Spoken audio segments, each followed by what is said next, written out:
Alright guys, subscribe back again today. Hope you're all doing well and enjoying your day so far. And today's matches on paper weren't particularly interesting, at least compared to some of them that we have had, but they certainly delivered in space. Some incredibly important matches actually today and some unbelievable results. Some of these maps were ridiculous. The second series was out of control. So much to dive into today, and as I say, these have incredible implications for not only these teams, but also championship qualification down the line. Very much enjoyed your thoughts in the comment section below. Hit the like button if you enjoy. Subscribe if you're new as always. I would greatly appreciate it. Really upset the channel. Thank you very much indeed for doing that one. Many years ago, I guess only 2 years ago today in 2020, that was when Zero left the subliners to join the Royal Ravens, where he has of course been ever since. Now, well, last year he didn't really get a play at all. This year comes back into the starting team, and well, this series started off very nicely for them indeed. This game 1-0, 24-19. This is a map where Boston Breach are rather good here at the Gavuti hardpoint. They started out very slow. Their star players didn't really turn up. Everyone in London seemed to be firing at all cylinders. I was like, wow, maybe London finally figured this team out. With Harry coming in, it's like kind of main AR role. Zero almost kind of in a flex position now, so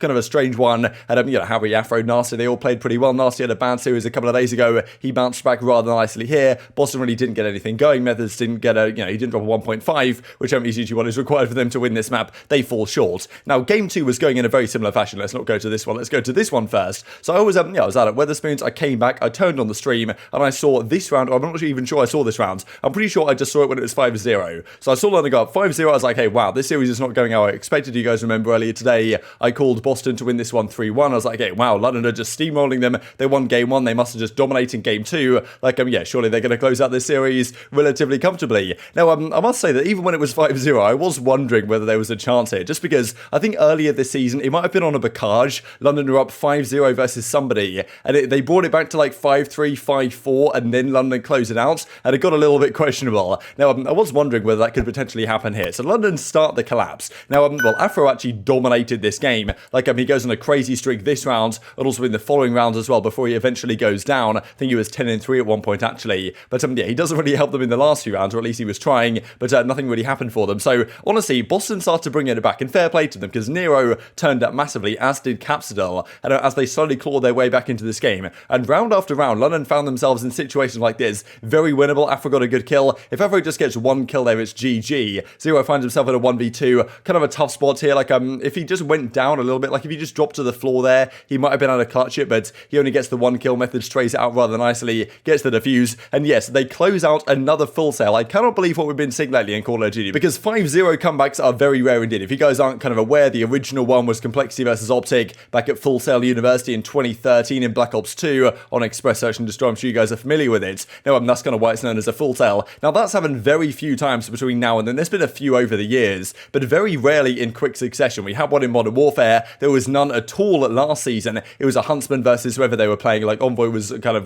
the culprit. I think they were playing Minnesota, actually, but there was none last year at all. And this year, we, of course, had one just at the Pro Am Classic, where Los Angeles Thieves were full sailed by the subliners in their group play match. And now it happens again just a couple of weekends later. So I'm not really sure what it is with these teams. But honestly, today, the European team collapse came through in full force. And Boston took advantage of it. Like, as soon as they won this one, you just felt like it's chalked, right? Because a full sail, just like, the amount of momentum that brings to a team that's just pulled it off. The star players started to turn up. And at this point, it was over. So I'm not sure how London possibly managed to give this one away. But remarkable the scenes that's been going on at Call of Duty lately. 5-0 to 6-5. It's something incredibly rare, more rare than you might think, as in a game like Counter-Strike or something, a 5-0 advantage to a 6-5 advantage for the other team is relatively common. But that, of course, has an economy in play, right? Where if you win one round, it gives you a further advantage. In Call of Duty, that's not really the thing, apart from some occasional kill streaks which come into play. So this is honestly incredible. Not sure how London threw this one away. This was pretty funny here, actually, from Octane, of course, because, well, he got full sailed by the subliners on LAN just a couple of weeks ago. And as he says, imagine getting full sailed. That is so embarrassing. Could never possibly happen to me. So we'll see if there's any more for the rest of the season, right? It seems like Vanguard might well be a game that, for some reason, is aligned to full sails. Maybe it's just some of these teams absolutely choking beyond belief, to be honest. Now, of course, after this one, the series, in my opinion, was pretty much over, right? I was thinking, okay, wow, my 3-1 prediction looks rather good at this point, especially when they just dominated the Berlin control. Look at the KDs here. TJ plus 12. Like, everyone just got completely destroyed on the London side, and that's pretty much what happened again on the final map. This was rather interesting, because Afro started off here, I think he was 8-2, or, like, he had a really good start to this final map, and then he went, I believe, 5-25, 5-26 over the next 30 engagements or so he had, and then he was all of a sudden double negative out of nowhere, and then they just lose the game. So London did a decent job keeping this one close, but they honestly seemingly were mentally checked out after that map too. Can't really blame them, but at the same time, it just shows like mental resilience is an important factor. When you go up 5-0 game 2 and you already get 1-0, like there's no way you can lose that series 3-1. That is exactly what happened to the London guys right here. Sent those kids straight back to school, and yeah, they're going to have to do some serious thinking. A good victory for Boston. They finally got everything ready to go. The kind of bounty week, of course, that was going on this time, so $10,000 for the winner series. Of course, well, not too bad at the end of the day, but they'll take the CDL points. They'll take out, well, the progression towards the third seed. I'm sure they're trying to secure for the World Championship this year. And as Zero says, GG's Boston, impressive stuff. Oh, well, this is rather interesting, right? Because I'm sure London probably not too disappointed about this. I'm sure they are disappointed and gutted about the result and the way they let it slip, and I'm sure they're not happy. But of course, they are still relatively in a good position for World Championship qualification.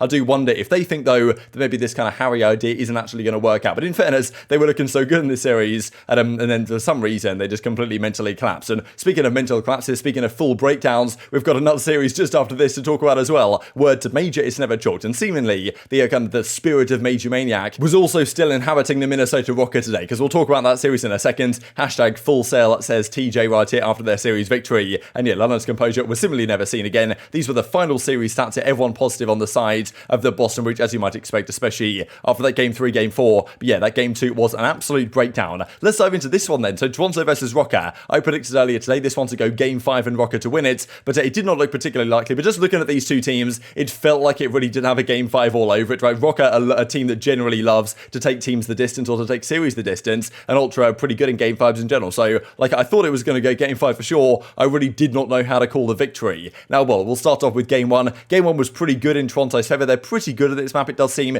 CleanX turned up for sure. Cammy didn't do that much, but it was good enough, to be honest. Havok had a pretty tough map 1, actually. Keep your eyes on that, because he goes 23 and 36 game 1. Certainly turned things around there as the series progressed. CleanX, though, map 2 goes 15 and 5. Completely takes over this game. His 3 teammates went 15 and 20 combined, and he's 15 and 5 single-handedly, taking them to a 2-0 advantage. And at this point, I thought, wow, Toronto, very good control team. They're probably going to close this one out 3-0. And this is the situation where, really, with MajorManiak, you feel like, okay, they've still got a chance. He's got that kind of composure, back against the wall mentality, that if Major was in the team, they'd kind of, find a way potentially to make the reverse sweep happen. But without him, maybe that's not going to be the case. They start off on a decent note, though. This is a rather interesting spot that Standy is using, because you can jump here kind of from the statue and get into the spot. Standy gets a very nice 3-piece from it, and I've been seeing this a little bit the last couple of weeks or so, and definitely still some new spots coming out. This one is a rather interesting spot, isn't it, to be honest? I wonder if, is this considered an intended line of sight? At the same time, he is kind of standing on top of something, so it's coded into the game that you can stand on top of it, so I can't really see what the issue is, whether it will get GA'd or something. We shall see, but I honestly kind of like this as a spot, and I feel like it's just another angle, because capping this point on offense is kind of hard enough as it is. But again, ranked play might be kind of chalked, random bricks on the wall. But anyway, this is a massive round for them, because they win this game 3, like in incredible fashion, honestly. The final offense that they won was incredibly impressive. They got a great break over towards that B point. That was enough. And then this map was completely absurd to tie up the series. Havok this game was doing it all. At this point, he's 29 in 11. He had 30 plus untraded or non-traded kills in this game. He literally did everything in this map to even keep the minutes. Standy was double negative, and Havok is killing absolutely everything. So he turned up massively from game 3, game 4 onwards, keep them alive in the series. They win this game in ridiculous fashion. As you can see here, Mulling Hill stats point out, it was at 1.167 to 227. This is a better way to look at it, actually. Look at the advantage that Ultra had in this map here, and then Rokkr bring it all the way back towards the ends,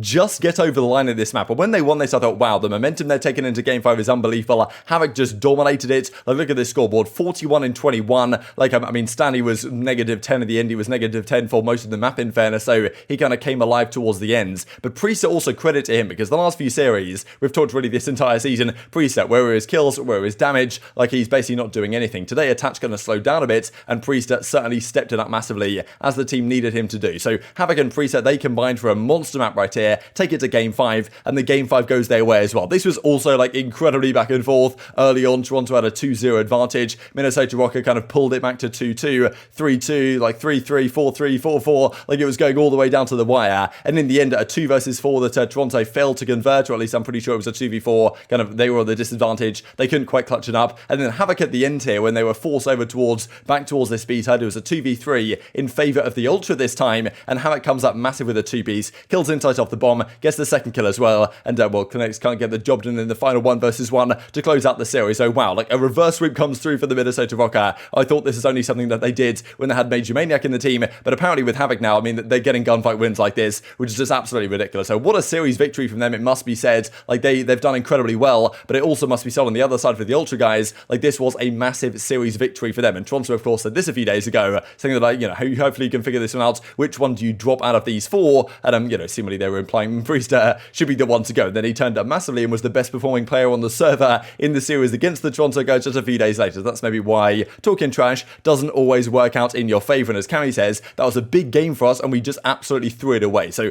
like, Toronto probably going to stick together, come back stronger, but it's certainly not a good sign because every 10 points at this point is incredibly crucial. Minnesota Rokkr are doing a great job picking up 10 points after 10 points after 10 points and kind of hauling themselves out of the relegation battle, I suppose, or the battle of the teams that aren't going to make champs. And Toronto are not in a healthy position at all. I'm sure we'll look at the numbers tomorrow. These are the series numbers, though, before we talk about the final match of the day. Priestahh and Havok combining for kind of the dominant forces. I mean, look at Priestahh, man. Almost 14,000 damage, most on the server. Got to give this guy credit where it is due because, well, certainly he's been having some tough series of late. He turned up massively today. And the final series, Florida versus Los Angeles Guerrillas, admittedly less kind of interesting than the others, at least in terms of the matchup itself. But actually, the fact that Gunless was back did make things rather spicy this series. Could they possibly, well, improve from where they were with Spart just a few days ago? Turns out, really, that wasn't particularly the case this series. Game 1 goes the way of Florida, 252-30. Was a close fought affair towards the end on Guerrillas. Los Angeles Guerrillas brought a nice bit of comeback, but honestly, Mutineers are very good in that map, so I'm kind of surprised in a way that Los Angeles Guerrillas went in that direction just because Guerrillas does seem to be kind of a home map for Mutineers as of late with all the ARs you could well argue they have on their team.